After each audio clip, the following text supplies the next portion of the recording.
This is a Dutch testing report tutorial. Please keep in mind these report tutorials are for educational information only and not to be taken as any sort of medical advice. The results that we're going to actually show here are not a particular patient's results, just example reports to aid in the conversation. When we're looking at cortisol, there's a lot of data here. What we want to focus in on primarily, and at least initially, is the free cortisol pattern. We want to look at those levels of free cortisol throughout the day. So we're looking at them in a waking sample, which doesn't tell you your waking cortisol. It tells you your cortisol during the sleeping period that's built up over the night and then collected in the morning.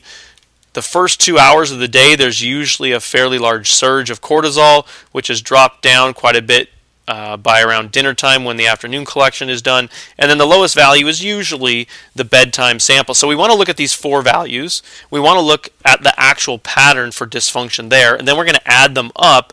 And that gives you an idea of your total for the day, not of cortisol production, but of free circulating cortisol. So in this particular case, it's on the lower side of normal. So that tells you where your free cortisol is. It's tempting to think that that then represents overall production of cortisol, but keep in mind, free cortisol is only about 1% of the total. The metabolites of cortisol, what we call metabolized cortisol, is really your marker for total glandular output of cortisol, total cortisol production. So in this particular case, that is within the normal range, which says that the cortisol production is relatively normal. So we want to look at those things primarily, but there is other information we can look at. When cortisol is made by the adrenal gland, it circulates as free hormone, but not just as cortisol. It also gets interconverted to the inactive form of cortisone. So cortisol in its inactive form is cortisone. Okay, so because it circulates as either one of these, it goes back and forth, it's helpful to also look at the free cortisone pattern throughout the day. Now, typically, it's going to follow a similar pattern than cortisol, but not always. So it helps to shape that a little bit. The free cortisol pattern is of primary importance, but the cortisone can help to shape that a little bit. Then those free hormones are then metabolized to cortisol and cortisone metabolites. Okay, so the total of the cortisol and the cortisone metabolites tells you the total production, which we call metabolized cortisol. In this particular case, as we mentioned, the total of the metabolites is fairly normal.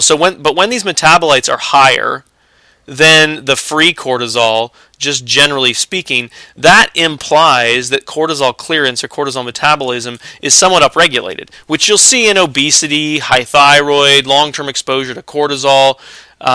And when the cortisol metabolites are lower in a relative sense than the free cortisol, which is sort of a picture of sluggish cortisol clearance, some of the things that can cause that: low thyroid, poor liver function. So we want to look at the pattern over time and the total production. Now, if we think there's an issue in terms of overactive deactivation, meaning this cortisol is really getting turned heavily into cortisone, or vice versa, the cortisol is really staying as cortisol and not getting readily metabolized, we don't want to look primarily at the free hormone for that, because the free hormone is only 1% of the total.